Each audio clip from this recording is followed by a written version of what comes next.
Hi everyone, my name is Gabriel. I am the founder of a startup company based in Israel called Sense. And what we do is mostly visualization. We are trying to make the cyber attacks look human in a way that everyone could understand what is going on. So we perceive the problem currently as many big companies nowadays have the ability of detecting multiple threats, and they know how to display them. But these systems were originally designed to show a low number of alerts. The real problem today is that there are many threats at every single moment, and therefore the number of alerts is very big. It's very hard to understand what needs to be handled first. In many of the organizations we know, they have many isolated verticals. Some speakers before me told you something about it. The thing is, as we understand, all of these verticals inside a single organization, they provide very advanced analytic capabilities to identify a single alert. So you may have an alert, but it is just monitored using the maintenance system. You may have alerts related to security. You may have alerts related to energy consumption. And all of these alerts are handled separately. Inside each of these verticals, you may find also cybersecurity, but that is only one. And also in cybersecurity, you mostly have found that, let's say in the last decade, the detection capabilities have improved greatly. So the ability of tell whether there's a real event going on or not is really good now. The thing is, when these systems provide the visualization, it normally looks very much like this. And cybersecurity solutions still provide tabular alerts that have, of course, very advanced rule engines that try to prioritize and provide you with a logical order when the most critical events are always pushed to the top of that list. Some other organizations can show you a map of connections or a timeline. But these are very specific scenarios. We are trying to turn these tables into something that is much more logical and human. So that is one thing. The second thing is those heavy systems provided by the biggest companies around, they are very complex. They need lots of professionals in order to configure them. So if you want to reconfigure a rule, you will go through a very long process, very much like these two, that would take you between 15 minutes and 1 hour to configure a single rule. So if you want to be able to detect a new type of activity, you will need to define a new rule, and this is how we do it, using wizards or methods we know from the late 80s. So these companies normally refer those experts, those systems, as expert systems, because you need to be qualified to configure such rules. You need to have specific training. You need to learn how to use their system because it is so not intuitive. So we have taken big organizations like we have taken big organizations like the European Space Agency, which have lots of multiple sectors. They have lots of sensors. They have lots of technologies that detect these events. So, for example, they may have this kind of scenario. This is a very complex organization. Therefore, they may have, for example, a maintenance alert, a water leak, for example. And that water leak caused an electrical shutdown, which later on killed the security camera and then led to evacuation of a building. So the company will eventually be losing money, and the footprint will be all over these verticals. But there's no system to be able to connect all of these dots. And this is why we have created what we call the cross-vertical analytics. So it's a very simple system. It is not too expensive, and it enables an organization to visualize what's going on over all of their verticals. We focus, of course, on security. We are using our knowledge from the security industry. We have faced many cases of we have protected power plants and water purification plants and many type of sites. But eventually, our goal was always improving their security applications. Our visualization is the same one used for both an expert, a responder, or a decision maker. They will be all using the same visual layout. And this is how it looks. So I hope you can see it because of the lights, but yet this is a clean canvas. When a new event comes in, you see an alert like this with a tile and a title. And when new events come in, the system is calculating how critical they are. So the biggest ones are the most critical ones.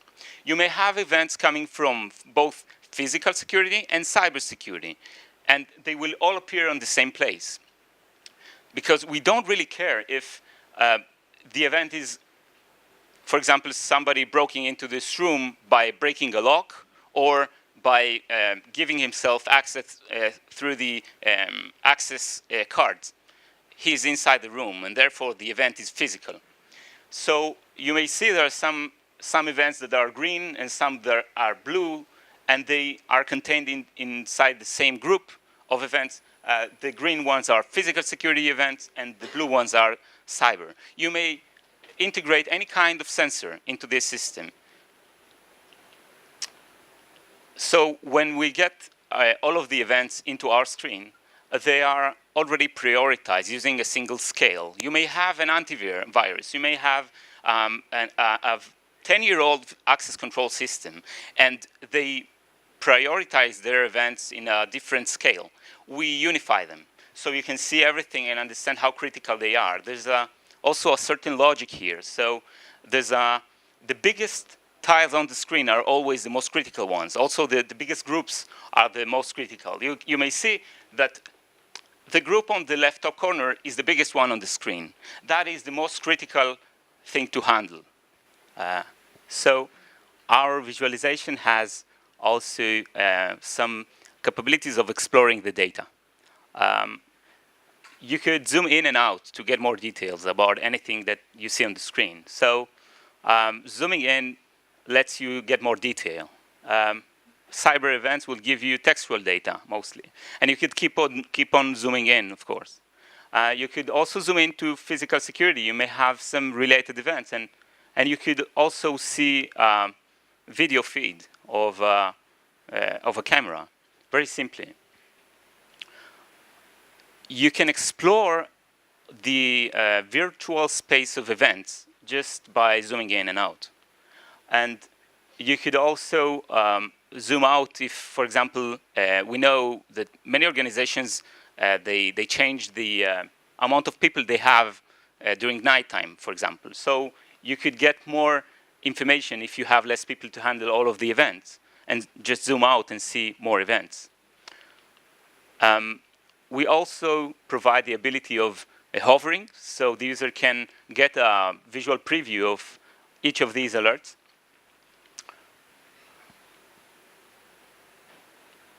And we can also, we show the changes in a way that is very simple to track. When you look at those lists of events, some of these lines in the list would change and you wouldn't even notice that. In our system, when changes happen, you may see even in this group, a new event comes in, a new sensor gives new information, and the system recalculates how big that new alert is, and you can see how it combines into the group and how big that is. Then we have a couple of things we can do to manage this screen, to handle the alerts. First one is just dragging things out. We can drag some of the alerts and say, for example, they're not important. And as we do that, you can see how it affects that group. You could recalibrate the sensors or rules, and you could snooze an event. So it comes back only when new information related to that alert comes in, or a new alert coming from the same place is also triggered, and then it comes back. So you are capable of actually cleaning this screen of alerts.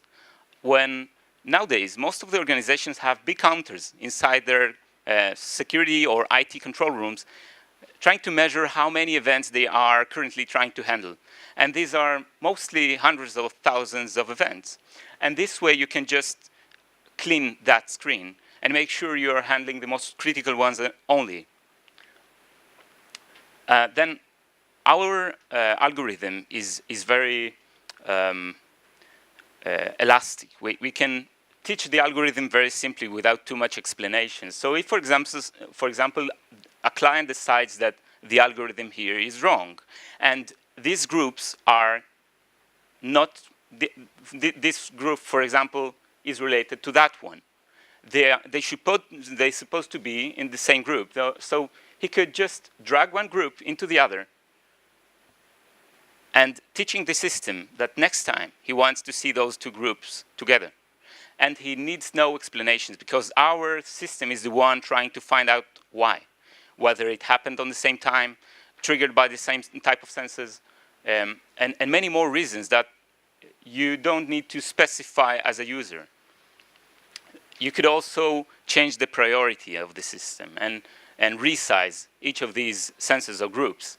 And the system will be the one calculating where to put it. This happens all the time. The user is constantly reacting to the new incoming events, resizing and discarding things that are not important. Now, I have two more things I want to show you. One of them is how you can collaborate using this system. Normally, collaboration inside organizations may require that a more experienced user will get one of these events to evaluate. When you normally need to pass tasks like this between users, they have a very large problem of prioritization. Does a new event that comes in from a colleague of mine, is it more or less important than what I'm currently handling? There's no simple answer to that. So what we have done is a central collaboration engine that provides us with the ability to not only choose whoever we want to collaborate with and just stick their names into one of these alerts or a group. You could also see a very big difference when we get a new task. So, for example, Jenny now from this list will give us a new task, and you can see there's a new cubicle on my screen, and it is automatically prioritized. I could very simply understand that what I was currently handling is still the most critical one, and then I have this group. Only then I will be handling the event coming from Jenny. And if still Jenny wants my help, and we have built this system based on many hours of work in command and control centers, we know that Jenny may give us a call saying, I still need your help. I know this is not your first priority. And then we could just answer her call and see the details when we cross our mouse over that cubicle. From that point on, we are also responsible of handling that event. If we didn't have the time or resources to handle that event, by the way, it would be it would be placed to the next available collaborator. The last thing I will show you is that we are capable of estimating how much damage will such a cross-vertical alert cause to your organization. So a manager, the owner of an organization, could zoom out to this level. And this is, of course, only an estimation. But what we are trying to provide is a layout that says how much money will it be losing if such an event is not handled well. It, of course, doesn't include reputation or unquantifiable information. But this screen is alive, and the manager of an organization could always change the priorities or change how he wants his organization to shift focus. So I could make this cubicle smaller and give all of my people an immediate mission to handle with biggest priority some other event I see on my screen. We are, we will be changing this command and control rooms into something that looks very much like this. By the way, this is our new visualization. It has some more changes. It has some other features like widgets. So this is just one example. I'm running out of time, so I will show it very briefly. This is a Pulse widget. The manager of an organization could use his phone to look at the dashboard and every single moment understand when was the last peak of activity in his organization, and very simply understand the pulse of what is currently going on. We have some more widgets and capabilities. We have used this system in many types of use cases for smart health, smart cities, the 787 Dreamliner, and smart luggage. And all of these they provide lots of data, but need capabilities of visualization. And that's why we are there. Thank you for your time.